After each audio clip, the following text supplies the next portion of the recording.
Indicateur 32, dernier indicateur donc du référentiel national qualité. Le prestataire met en œuvre des mesures d'amélioration à partir de l'analyse des appréciations et des réclamations. Le niveau attendu est de démontrer la mise en place d'une démarche d'amélioration continue et les éléments de preuve proposés par le référentiel sont l'identification et la réflexion sur les causes d'abandon ou les motifs d'insatisfaction, les plans d'amélioration, les plans d'action d'amélioration et la mise en œuvre d'actions spécifiques. Alors, qui est concerné par cet indicateur 32 ? Alors, l'ensemble des prestataires concourant au développement des compétences est concerné, à savoir les centres de formation, les centres de bilan de compétences, les CFA et les centres accompagnants à la VAE. Alors, comment répondre à cet indicateur 32 ? L'objectif de cet indicateur est de démontrer la mise en place d'une démarche d'amélioration continue. J'en ai déjà parlé pour les indicateurs 30 et 31. Eh bien, écoutez, c'est la synthèse un petit peu de ce que vous aurez fait en indicateurs 30 et 31. Mais là, c'est de présenter vraiment une synthèse globale à la fois de vos constats des aléas, des dysfonctionnements, des réclamations et de vos retours des différents questionnaires que vous aurez posés aux différentes parties prenantes.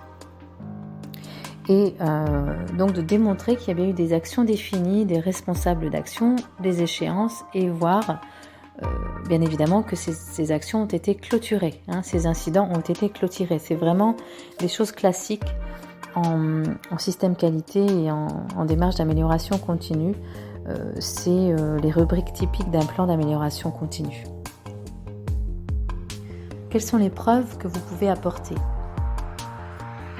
Afin d'identifier les supports et autres preuves à présenter, vous pouvez par exemple vous poser les questions suivantes.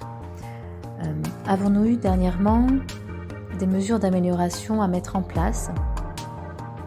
Et ces mesures d'amélioration sont-elles issues des retours des parties prenantes, ou de nos partenaires ou des bénéficiaires voilà.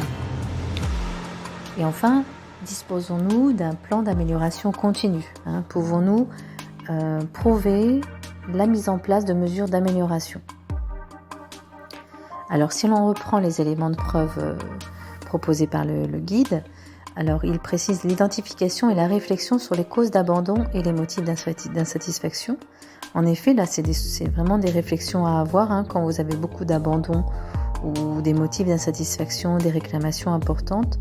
Là, bien sûr, c'est la vie de toute entreprise et de toute organisation d'avoir des aléas et de connaître des retours parfois négatifs. Donc, ce sont vos yeux. Ce sont vos yeux. Si les gens prennent le temps de vous faire ces retours, de vous faire, et le cas échéant, des retours écrits, c'est vraiment important de tenir compte et plus encore des récurrences, parce qu'elles signifient vraiment qu'il se passe quelque chose.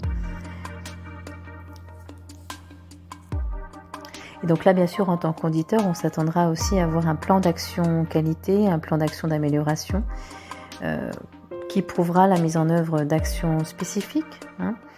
Et il est noté également pour la validation des acquis de l'expérience, le partage des résultats de l'accompagnement, le nombre de candidats en début et fin d'accompagnement, les taux et causes d'abandon et les taux de réussite à la VAE.